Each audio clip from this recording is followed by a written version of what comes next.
Broadcasting live from the Hammer, you have tuned in to the High Class Podcast with Nasso and Clark. Stay lifted, my friends. You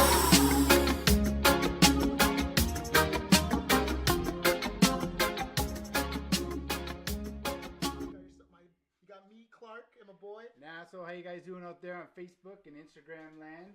I'm Emily O'Brien, the smuggler. Oh, that's Also from Cons and Kernals. Yes. Emily O'Brien from Cons and Kernal. That's what we're talking All about. right. That's exactly what we're going to get into. So, it's a pleasure for you to be on our show, first of all. Thank you so much. Of course. This is wicked. A little bit about our show is we're talking about mental health. We're talking about bringing the community together and stuff like that. And that's what we want you on our show. Yeah, it's Because you're an awesome person. You're doing wicked things right now. Giving back. Giving big back time. to our community. And educating people. That's it. Yes. Yeah, I'm trying. Working on it. One day at a time. That's all you can do is try, man. That's all you can do. So, give us a little bit of your backstory. Yes. For people that don't know you. Yeah, so in 2015, I was like building a business in Toronto. I was going through some family stuff too. Ended up doing a lot of drugs. Well, not a lot of drugs. Like I was drinking a lot and didn't really know how to seek advice for this because, you know, owning a business, you want to be viewed as being responsible and you have it all together. And, you know, I still got all my work done despite my drinking, and drug use. But anyway, in the midst of all this, I actually met someone who was like, oh, let's go on a trip, and brought me all these presents and was being nice. And I was like, hey, this isn't like unusual, you know, he's a nice guy, you know, that's cool. But anyway, he wasn't actually that nice because then he asked me if like I would be his accomplice on this trip, but I wouldn't have to do anything. And he convinced me that like nothing could go wrong and like nothing would be on me. And then I also bought a car off him. So he owed me this car. So he had my 10 grand. So that was a way that I was going to keep, you know, talking to him until I got this car. And I was like, you know, fine, I'll go on the trip with you as long as I don't have to do anything. And then we get down there 3 days in and he tells me to get in the car and that I'm bringing drugs back with him. And that was the end of that. So Friday we get strapped up with these drugs, put on the plane, back at the airport, get pulled over in secondary. Boom, we got arrested. We both get arrested. And after 2.5 years on bail, I take a guilty plea because, you know, at the end of the day, I had to take responsibility. Even though I didn't know everything, but I still, according to the law, like I broke it, right? So, and I knew I could have done some things differently. Right. So that was the first step to moving on, was like taking ownership of my role. And so I just got out of the federal pen, served 10 months. I got out on day parole for good behavior. But this isn't like, a lot of people have been like, oh, like that's not that long, but like anyone with a 4-year sentence is eligible for parole after that amount of time. So it goes by however long you have in years, you get out after 1/6. So I didn't get like special treatment because I was me. Like any person that behaved well in prison would have got out at the exact same time. So, and then I started a popcorn business in prison because I realized how much untapped potential there was of, you know, the people that had just caught up in a bad situation, you know, or had some sort of mental health issue and, you know, landed in jail. And, you know, now they were struggling to find a way to re-enter society in a confident way and trying to find a way to, like, prove themselves again. And so that's why I started Cons and Kernals, because I realized there's not really any kind of cool popcorn company that has unique flavors that's Canadian that can also do something really good. And that's why I wanted to hire people that had, like, checkered past, because so often employers will, you know, turn you away right at the beginning or, like, lead you on for the first, third, or fourth interview, and then you won't get the job because you know it's because of the record, right? So they act like they're inclusive a lot of these places, but then at the end of the day, you don't get it. Exactly. Because these like bureaucratic policies and stuff like that. So that's why I wanted to make Cons and Kernals as a way to provide employment opportunities for people, or even just like reintegration opportunities as a way for people to learn. You know, you want to come out for 3 hours, come out for 3 hours. I'll show you how to do this. You want to learn social media, you want to learn how to network, how to carry a conversation, whatever you want to know, like just tell me and I'll make it work for them. Because I know you can't just like hop into a job and like every minute of it. You know, you got to test the waters. Some of these girls have been behind bars for longer than me. Right. And so, but that definitely is lacking. And so hopefully I can build it so that I can hire like lots of people that have kind of been challenged, like found it a challenge to find employment. So how did you exactly go about getting the Cons and Kernals off the ground and actually going? Sure, yeah. So I thought of it in prison, and then I got all these books out of the library, and I kind of built the business behind bars. Yeah. Wow. Yeah. That's big. Yeah. That's determination. Like, Yeah. no matter what situation you were in, you were fighting for what you believed in and what you wanted. And that's amazing. Exactly. That's amazing. Yeah, and like we think we need technology to do all these things for us. You don't. You just really got to use your head. In fact, I found I was more creative without all the technology. Because technology makes everything easier. And you don't have to use your brain to think about And it. Right? easier, right? So it dumbs you down in a way, right? Essentially, yes, it does. Smartphones dumb you down. But we still need them sometimes. Yeah, it's true. It makes certain things a lot easier. Yeah, But- yeah. But for me, like I didn't have Google, I didn't have the internet, so I read a lot of marketing books, and so I developed all the branding on my own, like the name. I took a vote actually in prison. Like I thought of all these names and I handed out That's surveys amazing. That's amazing. to all the inmates and even to the staff as well. Like I got the staff involved, and so there wasn't like a barrier. You know what I mean? 'Cause some people Everyone think was there's such involved, no matter what. Everyone. Yeah. yeah. And so that's how the name came about, and Badass. yeah, Like, that's so awesome. yeah. And then the warden, the freaking warden actually let me out of the prison for a day to do an event. Like, so it's called the temporary absence. So I had to apply for this outing like 60 days in advance and go through like mountains of paperwork for an event that I was at for 4 hours. But she still let me out.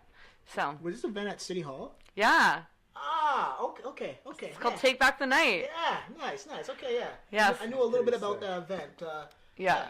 Would you share with us a little bit about what that event was about? Yeah, it's about women's empowerment. So they're basically taking back their Yes. literally confidence in taking- walking Okay. like at night, right? So like my case kind of had a little bit to do with like human trafficking. It wasn't like violent, Right. my case, but like it was mentally violent. You know what I mean? So like I didn't get beaten, or it could have been worse. Right. Like a lot of girls went through way worse like things than I did, Yeah. being in the same situation. But so yeah, they let me out. I wasn't actually allowed to conduct any transactions because I was still an inmate, and currency is contraband when you're an inmate, right? So I wasn't allowed to, but I still got to talk to people, and I had postcards that were drawn up before I got out, so everything was basically ready for me when I got out on that day. Yeah. Picked it up at the halfway house, and the halfway house bought the supplies because they supported it too. Okay, that's awesome. Yeah. So then I just, Everyone around you was supporting you. Yeah. That's Yeah. what you're trying to do, right? Wicked. Yeah. That's what you needed, right? So yeah, kind of shaking things up for Grand Valley and like leading by example. So I'm actually gonna be developing like a entrepreneurship course for women inside the prison, so that I can send in, so they can to kind of show them what I did. Right. Because people sometimes you just don't know. Like I've always figured stuff out, Mm-hmm. just because I'm just used to doing that. Like being an entrepreneur, you figure stuff out sometimes, and Yeah. your brain learns to just jump through hoops and like whatever. So yeah, I want to make that available for them, and because it's hard sometimes to get going, right? Get back on your feet after. exactly. And just make use of that time, because federal prison, like, it's not as bad as provincial. Okay. So there, like, you have your own room, you have a field to walk around, and it's more mentally, I guess, comfort, and it's better for your mental health there Okay. than provincial, because provincial, you're like in a cell the whole time, and it's pretty like much like max. Yeah. I like to believe anyone can do anything, like wherever, but obviously some environments are more, Difficult. yeah, Difficult to see yeah, positive in this situation or scenario. yeah. Definitely. Well, that's Yeah. one thing. How did you keep positive in such a state there? I exercised a lot, and like my sobriety really helped, because often when I would like drink and stuff, I would be high or drunk, and like then the next days I'd be like depressed. Right. Whereas being sober, I was like in a good mood every day, because I knew where I was going. Like I knew that the worst was over, and like my parents weren't stressed anymore. You know what I mean? Like the legal fees had stopped. We weren't walking around on eggshells, and it was kind of the end of the proceedings. So that was like the time to really turn over a new leaf and change my life and everyone, like other people's lives for the better by making an impact. That's amazing. That's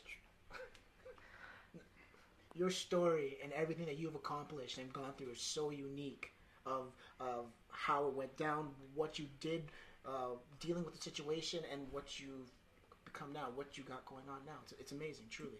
So other than Cons and Kernals, which is your main that's your main focus right now, correct? Yes, 100%. So you also touch base on possibly Public speaking. Yes, public speaking. Oh, sorry, yeah. Yes. Yeah. So, would you tell us a little bit about that? Maybe upcoming public speaking events, or what you're going to really be giving back or talking to at these public events? Sure, yeah. So next week I'm speaking at a YWCA event on Women's Day. Okay. I'm also doing a talk at Laurier University. Okay. Yeah. That's big. Yeah, and then a couple in Kitchener-Waterloo, and then one in Toronto. So the Hamilton one is the YWCA one, which is for March. Yeah. So which is good. So you just you're all over the place. Oh, and then I'm at the London Prisoners on Justice Film Festival on March 20th too. It's a London Justice Prisoners Festival. Yeah. London Unjustice Prisoners Festival, correct? Yeah. Oh my God. Yeah. Oh, so you're doing a lot for the community, man. Yeah. That's amazing. I think it's like when law enforcement tells a story, like not to do something or how to do something, it's like, okay, it's not just relatable. Someone who's actually gone through it.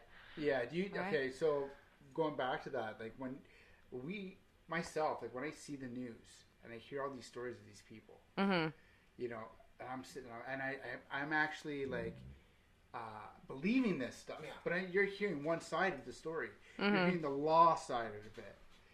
What's the problem with this? The problem, I think, is that there's not enough follow-up stories, which is why I agreed to do the story in The Spectator if they went from the beginning to now and after. You know what I mean? Because that's too often what the law does. They don't focus on how things happen, which is why people often get more angry at the people for committing the crimes that they did because they don't understand how. That's right. They don't understand that most crimes are committed because of your emotional state, not because you're like a crazy-ass person trying to hurt people. You know what I mean? But that's kind of how the law sees it. It's like, oh, you know, O'Brien brought in drugs and drugs harm the community. One thing, right? Without knowing any of the context. They don't. They don't care to know the context. They just Yeah. want to know, oh, you did the crime. Okay, that's it. Yeah. And that's a wrap. That's it. Yeah. So which is why I think the article was really well done, because Natalie kind of covered everything. Yeah. Who did the article in the spec? Natalie Patton from Westdale. Oh, okay. Yeah. Nice. So she went to school with me. So she kind of knew more about my background and knew me as a person, right? So she's like, I don't even have to paint a better picture of you because I knew how you were. Emily O'Brien, right? Yeah. But at the end of the day, you're a person. Yeah, exactly. You know, and people tend to judge and see people as cons or they're a convict or troublemakers or whatever the case. There's a story, man. Like we gotta follow this story, and like this is why you're here. Because you're telling us the story and you're telling other people the story. Yeah. And it's beautiful things that you're doing, and you're giving a lot of people hope. Man, you're giving me hope. True. Listen, you're giving me hope, and like I just started doing this stuff, but like you were in there and you marketed yourself out of nothing, but you had something in your head. You had drive, and what you're doing now is amazing. There's no other way to put it. It's pretty fun. It's exciting. I love it. And like you're giving me drive, you're giving this guy Honestly, like drive all around. Yeah, man, and it's yeah, it's like, but it's true though. In the fact that it's so cool, man. Like people have everything at their fingertips, and they still can't process and get things off the ground. Yeah, we don't take advantage of stuff, man. We don't take advantage that we have a cell phone that we can do more with a cell phone that we can do with a computer. You know what I'm saying? So true. You could start a business. You could write a book at the same time on your cell phone. Cell phone's a computer though. It is. And like you have these kids, all they're doing is playing Fortnite, and they're all these kids are doing is watching YouTube videos. But it's like, listen, you're a creative person. Use it in a creative way, or it's going to take control of your life, right? You are a creative person, and you're doing great creative things, and you just prove to us, man, like you don't need all this garbage out there. Just need your brain. That's it. Right. Yeah, and do like unconventional things. Like for me, that unconventional thing was writing letters. I found names like of people in the press, like in the art, like so we got the newspaper, right? So I would find their names, I'd get their addresses from the people on the phone, and then write to them letter-wise. And so people always open real letters. People don't always open email. You know, you have like 80, they go in the junk mail. You get a real letter from someone at a correctional institution, it's, you know, it's personal. Why did I get this letter? Something must be going on. I got to read this. So I wrote a lot of letters. Like I wrote at least 10 letters that got me really good connections. Like Fresh 95.3 I got on the radio because I wrote Wayne Williams a letter saying like, oh my God, this throwback show like actually was the best. Like I would go with my radio into the gym and put on like the throwback show. And everyone would just leave because like they knew that was my gym time. So it was awesome because we don't get like iPods in there, you know what I mean? We get some CDs and the radio. So hearing that music from like back in the day. I was like, this is like, yeah. Hip hop and all that. Oh yeah, man. Yeah, so like things that really impacted my life, and I would just tell other people how I appreciated like the work that they did, and sometimes they don't even know who they're impacting. Like he had no idea that someone in prison was listening to his show, right? And so That's such a beautiful thing. Yeah. yeah. So what some other connections were you able to make while you were behind bars? The Globe and Mail. Wow. Yeah. Yeah, the Globe and Mail actually wrote, there's a reporter from Hamilton, but it wasn't actually her that I connected with. It was someone else, CBC, and then Dave Chilton from Dragon's Den. I wrote an article about the book that he wrote. Okay. And then I guess his assistant, because I contacted his office, I was like, hey, I just wrote this article. Can I send it? It wasn't even about the business, nothing. Like, I wasn't about to be like, oh, look at my business, you know what I mean? Yeah. 'Cause that's just rude. Right. But I was like, is it okay if I post this article? And then she, I guess, read the article and was like, Dave, you got to meet this chick, or you got to check this chick out, like, online. And then he called me up when I got out, and he's like, come in my office. And now he's, like, helping me grow the business. What? Really? Seriously? Yeah. And then this other lady from Waterloo, Carol Lehman, she owns, like, a huge tech company. So she's trying to work to make more, like, technology inside institutions to make it. Because they do not care about technology in there. Like, things take so long. Are they afraid? Would they to have the technology in there for certain reasons, or? I think because they don't want to lose their jobs. And when things speed up, when there's more efficiencies, that means people go, right? That And makes sense, yeah. Sure. That makes sense. that's my honest opinion, but because they spend a shit ton of money, man. Like, they waste so much money in there on like buildings and things that fall apart, and they buy stuff and then throw it out. And because I worked with a guy in there who told me like all this, like, of all their expenditures, and I'm like, oh my god, like they spent almost $1 million on this trailer, this custom made trailer inside the prison. They're putting that in their pocket. Wow. For sure. Right? And it's like, what are you doing with this? Like, why aren't you putting that towards programming? Programming, proper. Like, why are you buying more chairs for your offices? Like, it was just, it was, That's how they you do see it, a lot right? of waste. Oh yeah. For sure. That's why I want to just make the program and just give it to them, because, I want these girls to have it. Yes, you have access, right? Right? So maybe go in there and teach a class or something. More of these ladies have access to this and be able to broaden their horizons while they're in there and when they're out, right? Yeah, because a lot of them have like the hustler's mentality. Like, Still, you know what I mean? Just because you like committed a crime doesn't mean that you're dumb. Yeah. You know what I mean? Doesn't mean you're capable of doing nothing. Like, you are actually capable of doing a lot. Like, a lot of these like drug dealers and stuff, they're part of very like orchestrated and complex like schemes, right? So and especially some people that commit fraud.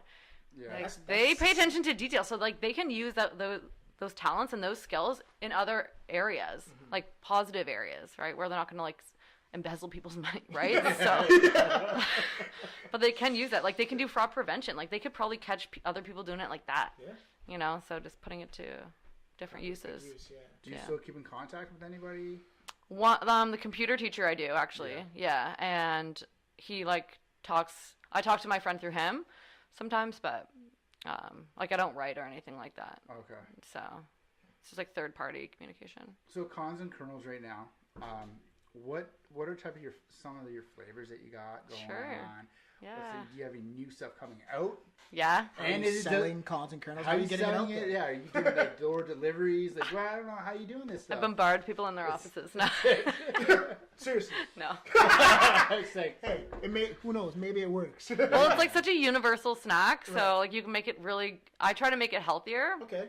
But then some people also want, like, I call them dangerous offenders, like the flavors that aren't as good for you. Dangerous offenders. so sick. Like, I love the idea with this Yeah, Con and man. Kernal. Man, okay, sorry. Yeah. Continue. Yeah, so I have like 10 flavors right now. I'm just trying to keep it around 10, like, Okay. because if you have like 100, then you end up with way too much inventory and like things go to waste and people can't make up their mind. It's called like the paradox of choice. Whereas like if you have too few, you can't choose, and if you have too many, you can't choose, right? So I'm sticking between like 10. And then if people want something custom, fine, I'll do it and whatever. But I have like honey sriracha, lemon pepper dill. I do jailhouse cheese, which is honestly Kraft Dinner cheese sauce on popcorn. That's amazing. Yo. That's Yeah. real shit. Yeah. Yes. What That's else do I have? amazing. PB&J, because like those are like hot items in jail.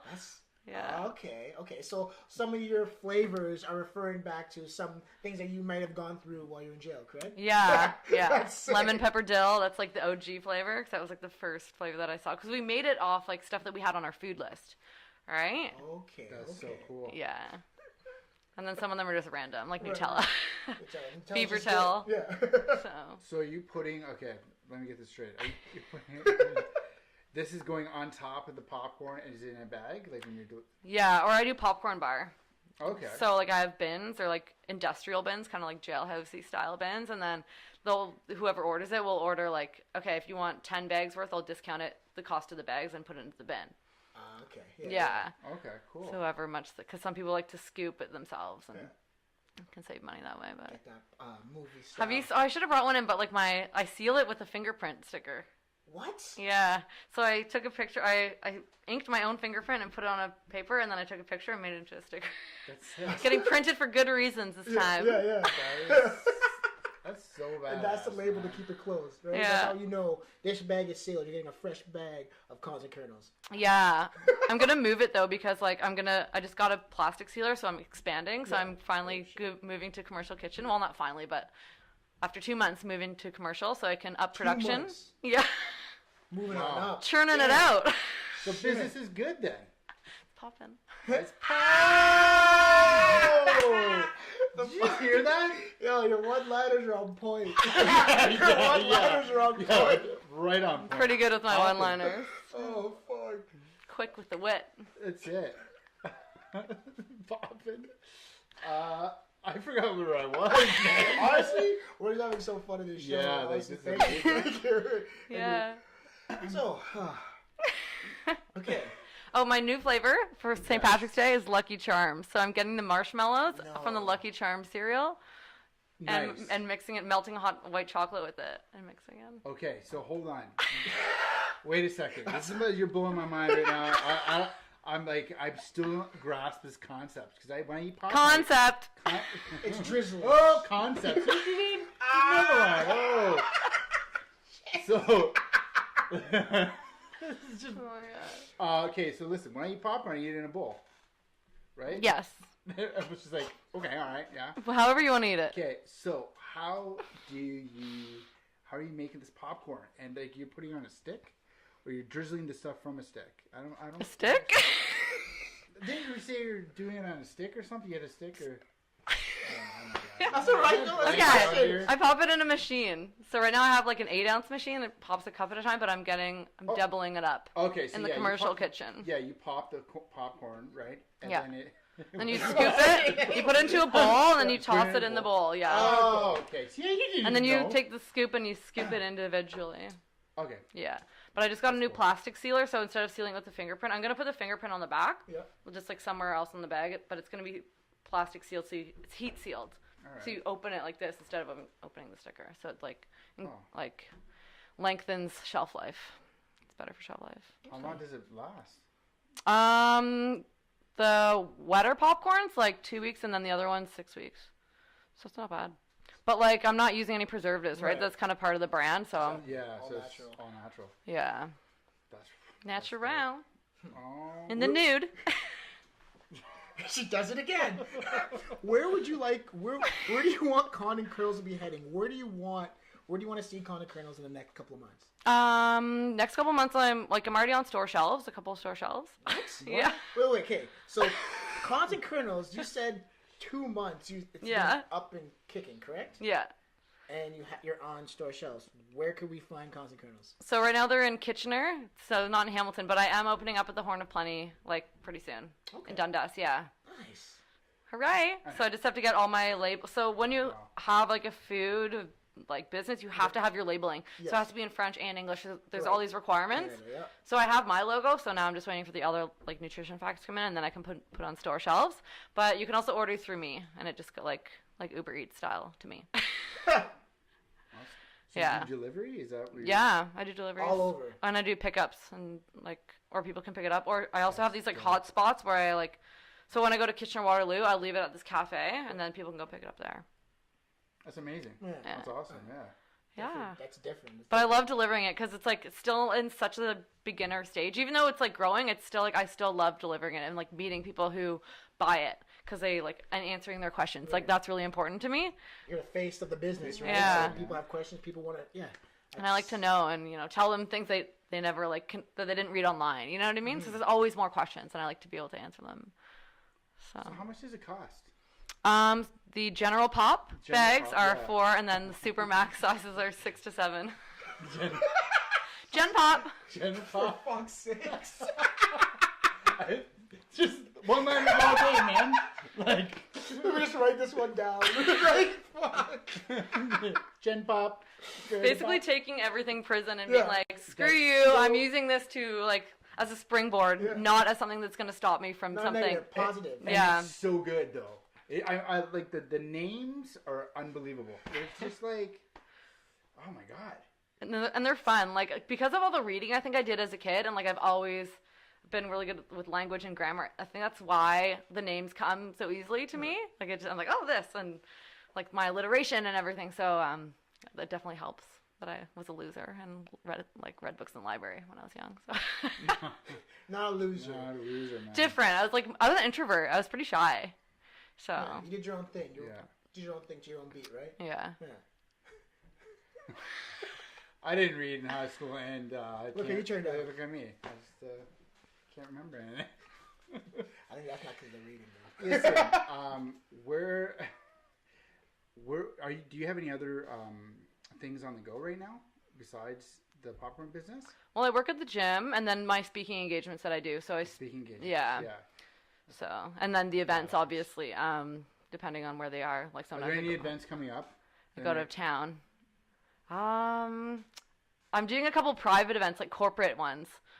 Okay. So, like corporations will like hire me to go to their work and drop it off for lunches. And How about weddings? Like, yeah, I have a couple weddings in the fall booked, and I'm doing a stag and doe in a month, and I've also done some baby showers so far. So, yeah. It's all over. You're doing everything. Like, nothing is off limits, right? Yeah, no, not at all. So are you on Facebook? Where can we find you at? Yeah, Instagram, Cons and Kernals. I'm like very responsive to everything. So and then Facebook as well as Cons and Kernals. Or Terry Tuesday. You can just message me on there. I'm very I read all my messages. I'm very approachable that way. So yeah, you can order it. You can ask me any questions about what kind of party you want to have, or you know what I mean. So That's wicked. yeah, it's fun. Is that that's a shot? This is it. This is an unbelievable interview. Thank you so much. Thanks for having me. Thank you. It's a hoot. I'll come back anytime. I'll bring popcorn next time. Hey, Yes. get some little advertising, right? Oh. I don't think you need any more, but a little bit more won't hurt, right? Yeah, Like to try just some, like I spreading the always want- message of second chances and like treating each human even if they've made mistakes, don't treat them terribly. You know what I mean? Definitely, That's why I see that's how I saw the downfall of a lot of people in there was they had been kicked and verbally abused so much that they didn't know how to get back up again. No one would give them that second chance. I'm like, fuck that. You know what I mean? You want people like you. Yeah. To be honest, Yeah, it's good. yeah, truly. Yeah, I'm Wow. excited. Inspiration, man. That's who you are for everybody in the community. Yourself, your business, everything you're doing is an inspiration to myself, to NASA, and anybody else that may be watching. Aw. Or it's like, It's a pleasure to have you on my show. On our Aw. show. truly, man. truly. Well, thank you. No, thank you. It's great. Um, Couldn't have a better Friday. So I was like, I gotta get there. What- Meep, what- meep. Here I come. Still got Hey, Patrick Coppolino, you gotta sign this girl up for a Levity Comedy Club, man. Oh shit! Yes, Yeah, Patrick. yes. Yeah. Oh my god, I could Yeah. do my improv, not my improv. I could No, do you my need- monologue of how I yeah. got arrested at the airport. That was Yes. interesting. Okay, so we always leave with this question: what is the impact that you want to have on our community going forward? I want to help, people that have done time reintegrate. I want to help members of the community feel more comfortable with people coming out of prison by kind of speaking about it to reduce some of the barriers and some of the stigma. And then I also want to help businesses grow so that they can hire more people or people from the institutions because there's so much untapped talent there. And people that come out of prison, like, they want a job so badly. You know what I mean? Just like any other person, there's the risk of being late or not showing up, but these people just want to prove themselves, and so that's why I think, like, if you give them a chance, like, they don't want to go back to jail, first of all, so they're not going to screw you over in that way, and they just, like, want to get their kids back and be with their families and support their families again.